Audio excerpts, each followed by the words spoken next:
지금 누가복음 7장 41절부터 43절까지 아주 짧은 말씀이에요.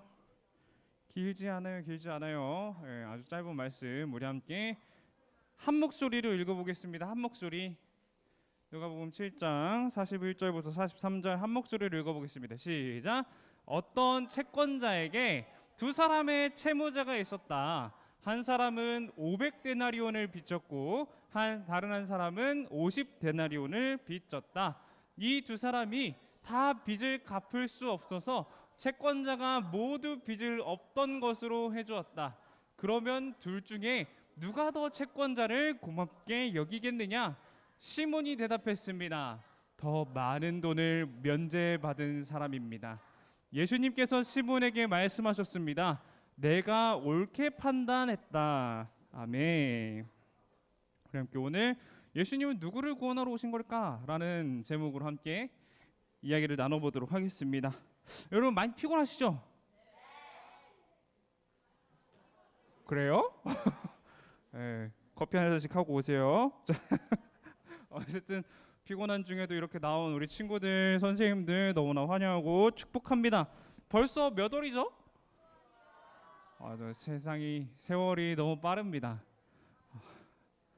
저는 부임한 지 얼마 안 된 것 같은데 벌써 1년이 다 채워져 가고 있어요. 여러분과 함께 한 시간에 벌써 1년이 넘어가는 건 아니고 곧 1년이 됩니다. 놀랍지 않나요? 1년째 되는 날에 파티를 하자고요? 그러면 12월 첫 주입니다. 12월 첫 주에 파티하면 돼요. 저희 준비해 볼까요 한번? 좋습니다. 여러분 한 주 동안 어떤 삶을 살았어요? 어떤 삶을 지내다 오셨나요? 예? 힘들고 피곤했어요. 예, 여기서 힘들다 그러고 여기서는 피곤하다 그랬어요. 힘들고 피곤한 삶 여러분 한 주 동안 이기고 왔습니다.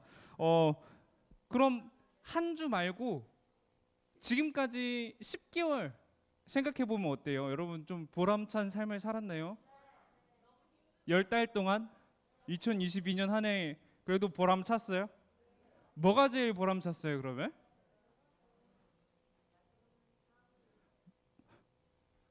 누가 제일 보람찼나요? 뭐가 제일 보람찼어요? 급식 먹은 게 제일 보람찼어요? 네, 알겠습니다. 급식 먹은 게 보람찼을 수 있죠. 맛있는 밥 좋습니다. 네, 우리가 계속해서 예수님의 사역을 계속 따라가고 있습니다. 예수님의 사역을 따라가고 있는데 예수님의 사역 아주 빨라요. 너무 빠르게 지나가는 것 같아요. 우리도 계속해서 한번 따라가 보겠습니다. 오늘 예수님은요 제사상 아닙니다. 식사 자리에 초대를 받으셨어요. 한 바리새인이 예수님 앞에 딱 오셔가지고는 우리 식사나 함께 하시죠. 저희 집에 와서 식사 함께 하고 가시죠. 예수님 이렇게 말씀을 하셨습니다. 예수님은 이미 슈퍼스타예요. 이미 주목받는 이제 스타십니다. 어딜 가나 기적을 베푸시고 어딜 가나 귀신을 쫓으시고 병을 고치시기 때문에 아주 주목받는 사람이셨어요. 주목받는 사람이셨는데 그리고 천국에 대해서 이야기까지 하시니까 아주 주목받는 사람이었습니다. 신학계에 아주 뜨거운 감자셨어요. 그래가지고 바리새인, 네? 뜨거운 감자, 예, 좋습니다. 바리새인, 사두개인, 율법주의자 이렇게 세 부류의 사람들이 눈치를 막 보는 거예요. 어떤 눈치를 볼까요? 제가 신학계라고 그랬죠. 자, 이 사람들이 다 신학을 하는 사람들이에요. 바리새인, 사두개인, 율법주의자 다 신학을 하는 사람들인데 과연 예수라는 저 사람이 우리 편인가 쟤네 편인가?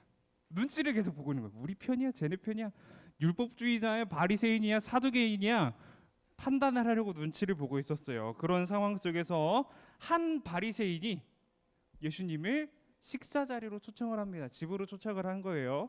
집으로 초청을 해서 어떤 의도를 가지고 접근을 했는지는 잘 모르겠어요. 성경에서 기록하고 있진 않아가지고 과연 예수님의 말씀이 좋아가지고 천국에 대해서 조금 더 듣고 싶어서 초청을 했을지 아니면은 이 사람이 바리새인인지 사두개인인지 판단하기 위해서 초청을 했을지는 모르겠지만 분명 바리새인이 어떤 의도를 가지고 식사 자리에 초대를 했습니다. 그런데 여기서 문제가 하나 있어요.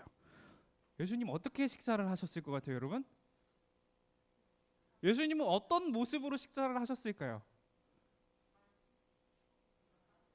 그냥 의자에 앉아가지고 식사를 하셨을까요? 아니면은 서서 하셨을까요? 나는 서서 한 것 같다.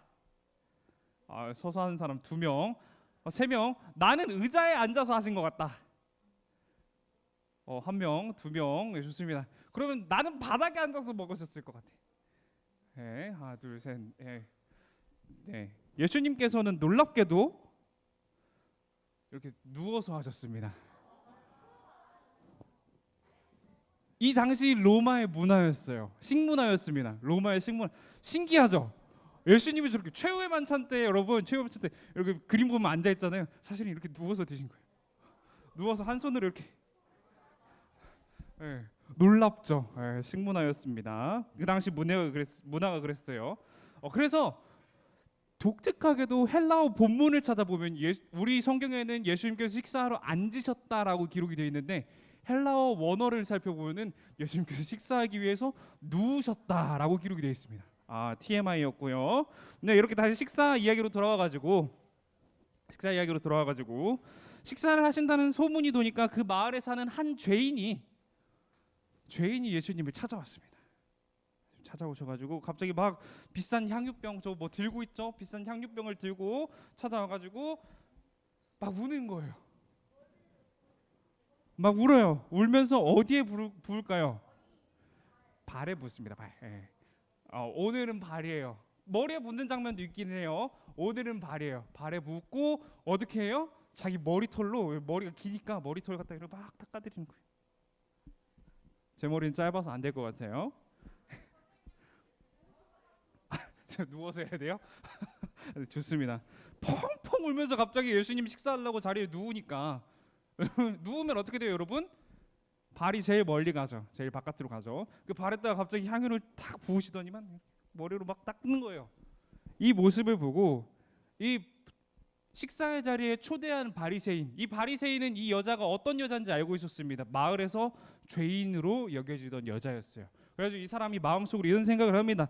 만약 이 사람이 진짜 예언자였다면 자신을 만지고 있는 이 여인이 죄인임을 알 수 있었을 것인데 왜 가만히 있는 거지? 죄인이 바리새인이나 사두개인, 제사장 같은 사람들을 만지면 바리새인들은 막 경기를 일으키면서 나 부정해졌다고 옷 갈아입고 씻고 그러거든요. 사두개인, 제사장들도 마찬가지고 나 부정해졌어 이러면서 옷 갈아입고 씻고 그러는데 예수님은 발을 만졌어요. 옷도 아니에요. 발을 만졌어요. 근데 가만히 있는 거예요. 가만히 있는 겁니다. 이 말을 추론해 봤을 때, 이 말로 생각해 봤을 때 이 바리새인 예수님을 왜 초청했어요? 이 사람이 예언자인가 선지자인가, 과연 그 기적들은 어떻게 베푸는 건가, 이 사람이 누군가 궁금했던 거예요. 예수님이 누구인지 궁금했던 겁니다. 바리새인이 추측하기로는 이 사람은 분명 예언자일 거야, 선지자일 거야, 이런 생각을 가지고 있었던 거죠. 근데 지금 이 상황을 봤을 때 어때요? 이 바리새인은 예수님이 예언자도 아니고 선지자도 아니다로 기우는 거예요. 얘 운빨이구나, 우연이구나, 이렇게 마음이 기운 겁니다. 그런 그에게 예수님께서 한 이야기를 들려주시는데요. 그게 바로 오늘 본문의 이야기였습니다. 아까 본문의 이야기가 뭐였어요? 누가 등장합니까? 그렇죠. 빚진 아저씨 2명이 등장. 아저씨인지는 몰라요. 빚진 자가 2명이 등장하고요. 그리고 그 돈을 빌려준 한 분이 등장하십니다. 그 어떻게 됐대요? 한 명 한 명이 얼마씩 빚졌는지 기억해요, 여러분? 500만 원 아닙니다. 500만 원 아니에요. 한 명이 500데나리온을 빚졌고요. 또 한 명은 50데나리온을 빚졌어요. 예, 이게 500데나리온과 50데나리온 얼마인지 궁금하지 않습니까? 궁금하죠? 이게 데나리온이 화폐 단위예요. 화폐 단위. 그 당시에 이 로마 사회에서 일용직 노동자가 일당으로 받는 돈이 한 데나리온이었습니다. 한 데나리온. 자, 그러면은 우리가 9 to 6로 이야기를 해볼게요. 자, 대충 한 요즘 인력 시장이 얼마 정도 하는지 모르겠어요. 인력 시장, 새벽에 열리는 인력 시장이 얼마 정도 하는지 모르겠습니다. 대충 12만 원으로 잡고 한번 계산을 해보겠습니다. 그럼 50데나리온이면 얼마예요? 12만 원 50데나리온 600만 원이죠. 한 사람은 600만 원을 빚진 거예요. 그럼 500데나리온 빚진 사람은 얼마 빚진 거예요? 6천만 원 빚진 거예요. 여러분 6천만 원이 얼마고 600만 원이 얼마고 지금 감이 안 잡히죠? 6천만 원이면요 여러분 전기차를 한 대를 뽑을 수 있어요.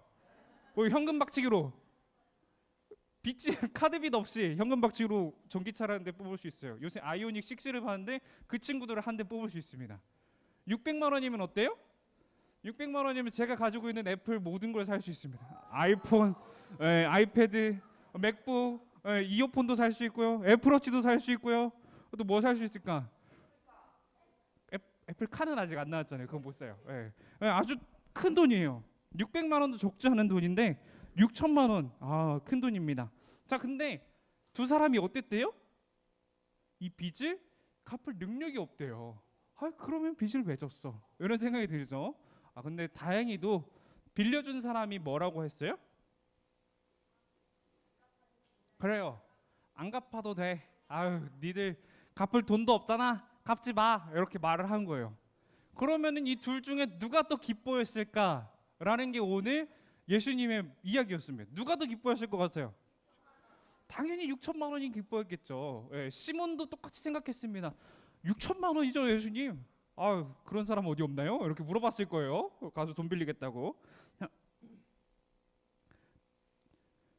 600만 원 빌린 사람도 물론 기뻤을 겁니다.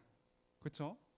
내 돈 안 들이고 뭘 샀어요 지금? 맥북 샀고 아이패드 샀고 아이폰 샀고 애플워치 샀고 이어폰까지 샀으니까요. 기쁘죠. 근데 6천만 원 빌린 사람은 지금 뭘 생겼어요? 내 돈 안 냈고 아이오닉 6가 생겼어요. 너무 기쁜 거예요. 6천만 원이 더 기쁘다는 겁니다. 바리새인도 똑같이 생각했다고 말했습니다. 그리고 예수님이 거기에 대해서 이렇게 말했어요. 네가 맞다. 그런데 우리가 생각을 해보자. 이 여인은 내가 오자마자 울며 내 발을 닦아줬어. 내 발을 적시고 자기 머리카락으로 닦아줬어. 그런데 너는 나한테 뭘 했어? 이렇게 물어보는 거예요. 식사를 초대를 했습니다. 근데 시몬이라는 바리새인이에요. 지금 이 바리새인의 이름이 나중에 나오거든요. 시몬인데 시몬이라는 사람이 아마 아무것도 하지 않았던 것 같아요. 예수님께서 이렇게 말해요. 너는 나한테 손과 발을 씻을 물도 안 줬어. 내 머리에 감람유도 붓지 않았어. 근데 이 여인은 오자마자 울면서 내 발에 감람유를 무슨 기름이었는지는 모릅니다. 어쨌든 향유를 붓고 자기 머리카락으로 닦아줬어. 이렇게 말을 하는 거예요. 이 말을 봤을 때 이 시몬이라는 바리새인은 예수님을 초대는 했지만 자기 집에 초대는 했지만 그 당시 예식에 맞게 대우를 하진 않았던 것 같습니다. 대우를 하진 않았던 것 같아요. 그 당시 문화가 뭐냐면요, 손님이 오면은 식사하기 전에 먼저 손 씻을 물이랑 발 씻을 물을 줘요. 발 씻을 물을 왜 주냐면요, 그 사람들은 샌들을 신고 다녔거든요. 근데 모래밭에서 샌들을 신고 다녔어요. 그럼 어떻게 해야겠어요? 들어가면 발을 씻어야겠죠, 여러분. 여러분 발 열심히 씻나요? 열심히 씻으세요. 만약 여러분의 집에 귀한 손님이 찾아왔어요. 그럼 여러분은 어떨 것 같아요? 누워 있어요. 누구예요? 귀한 손님이라니까. 귀한 손님이 찾아와요. 귀한 손님이 찾아온다니까요. 어떻게 누워만 있겠어요? 아주 시몬과 같은 대답이었습니다. 어떻게 할 것 같아요, 여러분? 일단은 청소부터 해야겠죠. 저 같으면 청소부터 할 것 같아요. 오기 전에 한 3시간 전쯤부터 대청소를 할 것 같습니다. 먼지 한 털 보이지 않게. 그 다음에 저 같으면은 그걸 펴놓을 것 같아요. 저희 그 뭐죠? 그 향초 뭐라고 하죠 그거를? 캔들, 맞아요. 캔들. 향이 아주 좋은 제가 좋아하는 향초를 하나 켜놓을 것 같아요. 캔들 하나 켜놓고 이제 준비하면서 이제 멋있게 카펫도 좀 깔아놓고 꽃도 좀 뿌려놓고 그러면서 준비를 해놓을 것 같은데 이 시몬은 그렇게 하지 않았던 거예요. 그렇다는 건 뭡니까? 이 예수님에 대해서 그렇게 중요하게 생각하지 않았다는 거죠. 그냥 초대했으니까 대충 밥이나 드시고 가십시오. 손을 뭘 씻습니까? 어차피 더러워질 거. 발은 뭐하러 씻어요? 어차피 나가면서 더러워지는데. 이러면서 그냥 대충 했던 거예요. 대충 했던 겁니다. 이 모습을 통해서 예수님이 하시는 말씀은 뭐냐면요, 더 간절한 사람이 더 섬긴다는 이야기인데, 이거는 이제 우리가 조금 이따 이야기를 해볼 겁니다. 자, 예수님이 이 모든 이야기를 마치신 후에 여자에게 이렇게 이야기를 하십니다. 여자에게 이렇게 이야기를 하세요. 여자야, 내 죄가 사함을 받았다라고 이야기를 하십니다. 여자 입장에서는 어떤 말이에요 이게? 이 사람은 죄인입니다. 여자는 죄인이에요. 마을 사람들이 죄인임을 다 알고 있어요. 무슨 죄를 지었는지는 모르겠지만 마을 사람들이 모두 알고 있는 아주 공개적인 죄를 지은 거예요. 근데 예수님께서 오셔가지고 그 여자에게 뭐라고 말을 한다고요? 여자야, 네 죄가 어떻게 됐다고요? 없어졌다. 넌 이제 죄인이 아니다 라고 이야기를 하는 거예요. 너는 이제 죄인이 아니다. 사함을 받았다라는 말이 네 죄가 이제 없다. 이제 아무도 너에게 죄를 찾지 않을 거야 라는 말입니다. 이 여자는 자신이 죄인임을 알고 있었기 때문에 그 죄를 해결하기 위해서 예수님을 찾아온 것입니다. 그런데 문제는 그 주변 사람들이 있던 반응이에요. 그 식사 자리에 모여 있던 사람들, 그 사람들의 반응입니다. 그 사람들의 마음속으로 무슨 생각을 했냐면요, 이런 생각을 했대요. 저 사람이 누구이기에 죄를 사하는가? 쟤 누구야? 쟤 누군데 왜 죄가 있다 없다 제가 판단해? 하나님만 할 수 있는 일인데 왜 제가 판단하고 앉아 있어? 쟤 뭐야? 이러는 거예요. 어이없어 하는 거죠. 근데 예수님의 이야기 속에, 성경 속에서 예수님이 너의 죄가 사함 받았다라고 이야기할 때마다 사람들이 이런 생각을 하거든요. 다른 장면 한번 봐볼까요? 누가복음 5장 21절입니다. 누가복음 5장 21절 우리 한 목소리로 읽어볼게요. 시작. 서기관과 바리새인들이 생각하여 이르되 이 신성모독하는 자가 누구냐? 오직 하나님 외에 누가 능히 죄를 사하겠느냐? 이런 비슷한 장면들이 여러 개 있었습니다. 여기 신학하는 사람들의 공통점인 것 같아요. 신학하는 사람들은요, 남을 판단하기를 아주 좋아합니다. 저 신학 잘못됐어 막 이러거든요. 저희도 학교에 가보면요, 설교하는 게 제일 무서워요. 학교에서 설교하는 게 제일 무서워요. 목사님들도 가끔 이야기를 하십니다. 신대원 가서 설교하는 게 제일 무섭다. 그 이유가 뭐냐면요, 목사님이 실수를 하나 하면은 그 실수를 아주 정확하게 알아채거든요. 우리 교수님과 하는 이야기가 다릅니다, 목사님 이러면서. 목사님의 신앙은 우리 교수님과 다른 것 같아요. 그래서 판단해버리니까 아주 두려운 일입니다. 근데 오늘 서기관과 바리새인들, 아까 뭐 한다 그랬죠? 율법주의자들, 사두개인들, 신학하는 사람들이라 그랬죠. 똑같은 거예요. 예수님이 와가지고 네 죄가 사했다 하니까 저거 우리 선생님이랑 가르치긴 다른데, 선생님이 말씀하시기로는 하나님 외에 능히 죄를 사할 자가 없다 그랬는데 쟤는 왜 죄를 사한다는 거야? 죄가 뭔데? 라고 생각을 하는 거예요. 그들의 생각에 예수님은 어떤 분이었어요? 사람이었습니다. 그냥 사람이었어요. 평범한 사람이었어요. 하나님이 아니었어요. 그렇기에 오직 하나님의 권능인 죄를 사하는 능력이 예수님한테 당연히 있을 수 없다고 생각을 했죠. 어떻게 가능한 일일까라는 생각을 한 거예요. 그렇게 예수님이 죄를 사한다는 말을 듣고 어이없어 하는 겁니다. 자기가 뭐라고 지금 죄를 사하겠다라고 이야기를 하는 겁니까? 그렇게 이야기를 하는 거예요. 예수님을 보면서 계속 그런 생각을 하는 거죠. 예수님이 사람을 고치기도 하고 귀신을 쫓기도 하지만, 그것까지는 인정을 하지만 그거는 전에 선지자들도 다 해왔던 거니까요. 근데 어떻게 죄가 없다고 제가 말을 하는 거야? 라고 생각을 하게 되는 겁니다. 오늘 이야기는요, 누구를 위해 오셨나? 라는 주제를 가지고 있는 이야기입니다.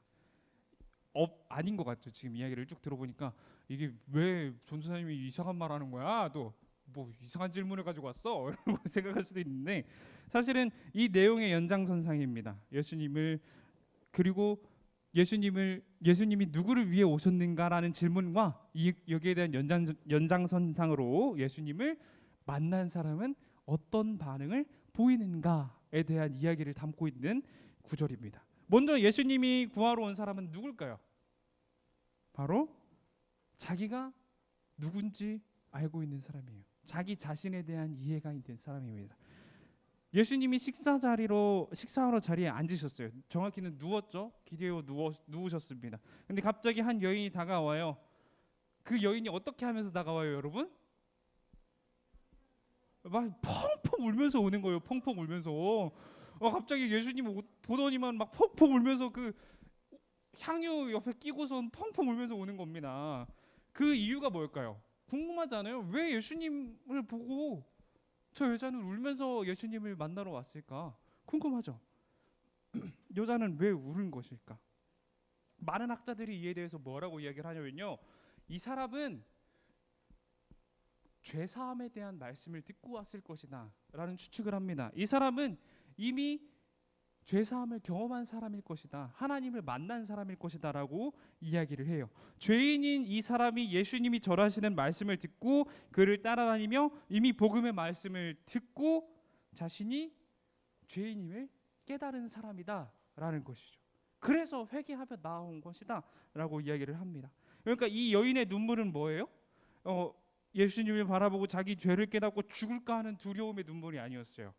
두려움의 눈물이 아니라 자신이 죄인임을 깨닫고 예수님이 죄인된 나의 소망이 된다는 기쁨의 눈물이었습니다. 내가 저 사람 없으면 안 되는구나. 내가 저 사람만이 나를 구원할 수 있겠구나. 저 사람만이 나를 죄인인 상태에서 의인으로 변화시킬 수 있겠구나 라는 것을, 그 기쁨의 소망, 삶의 소망을 찾은 기쁨의 눈물이었을 겁니다.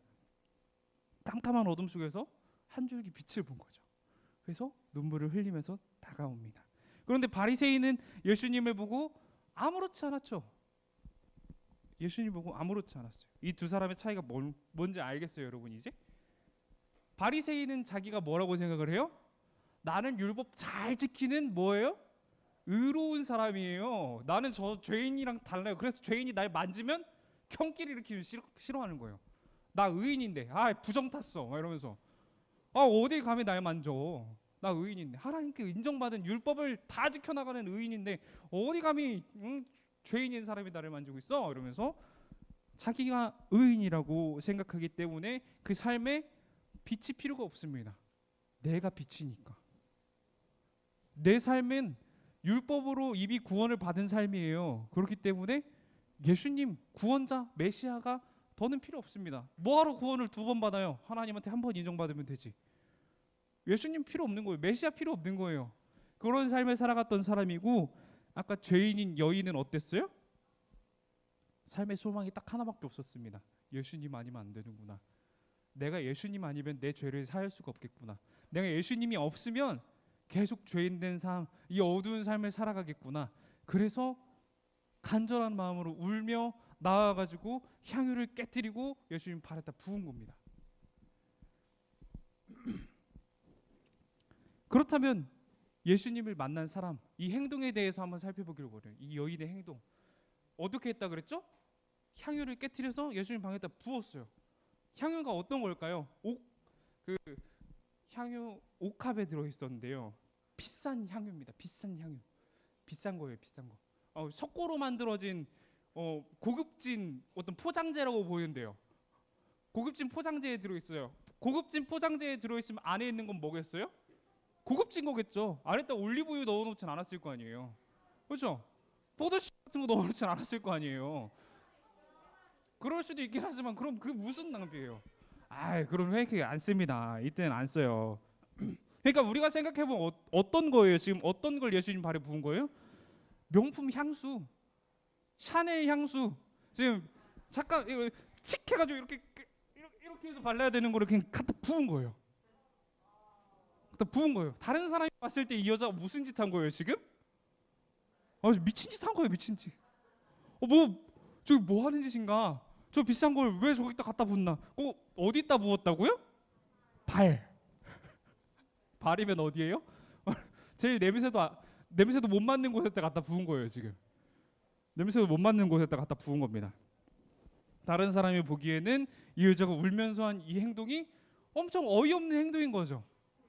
네, 비속어를 계속 써서 죄송하지만 미친 짓을 한 거예요. 미친 짓을. 사람들이 보기에는. 그렇습니다, 여러분. 우리는 그리스도로 미쳐야 합니다. 이 예수님을 만난 사람의 삶이 어떻게 되냐면요, 예수님께 미친 삶을 살게 돼요. 우리 신앙의 선배들이 그랬습니다.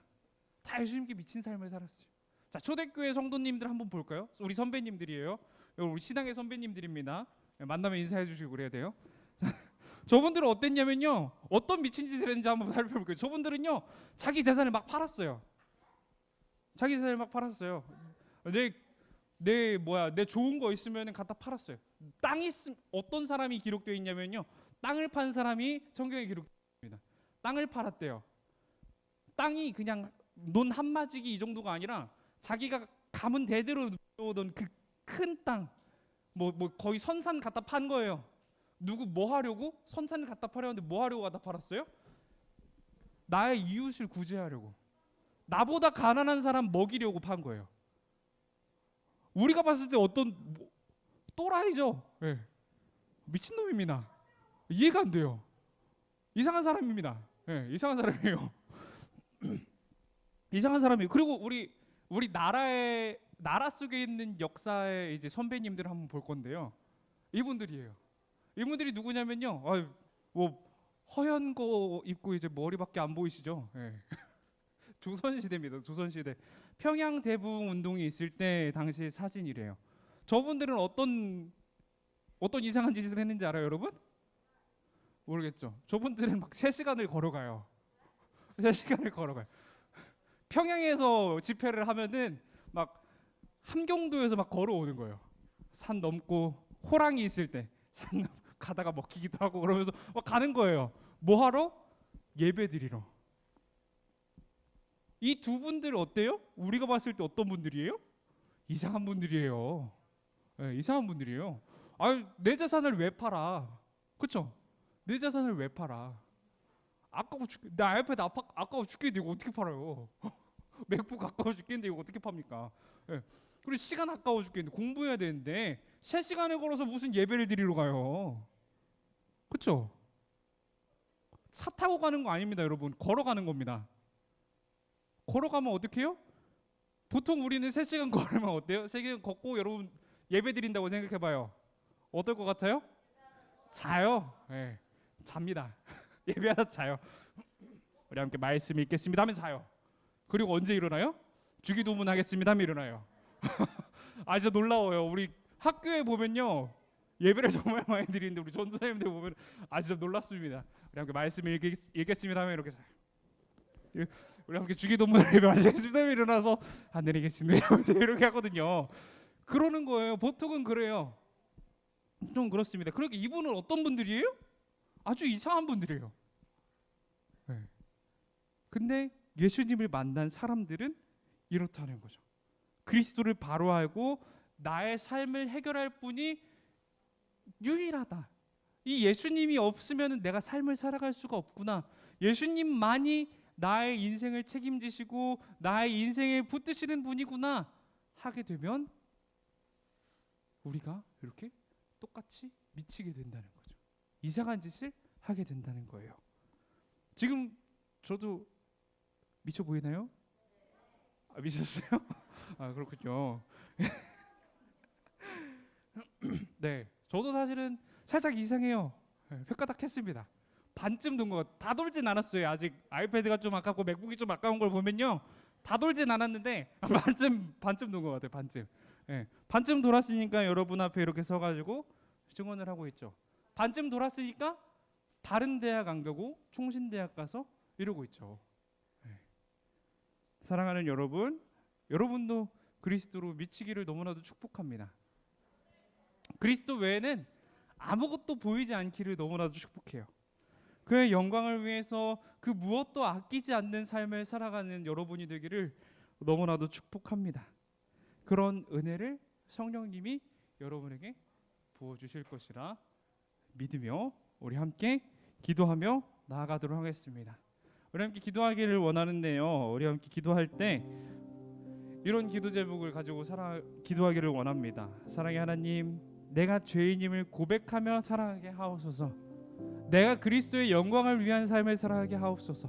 내가 그리스도로 미친 삶, 그리스도만 바라보는 삶 살아가게 하옵소서. 우리 믿음의 선배님들처럼, 초대교회의 선배님들처럼, 우리 평양 대부흥 운동에 있었던 그 믿음의 선배님들처럼 나도 주님만이 나의 인생을 바꿀 수 있다는 믿음 가지고, 주님만이 나를 살리실 수 있다는 그 믿음 가지고 내가 죄인임을 고백하며 나아가는 오늘 이 시간 되기를 원합니다.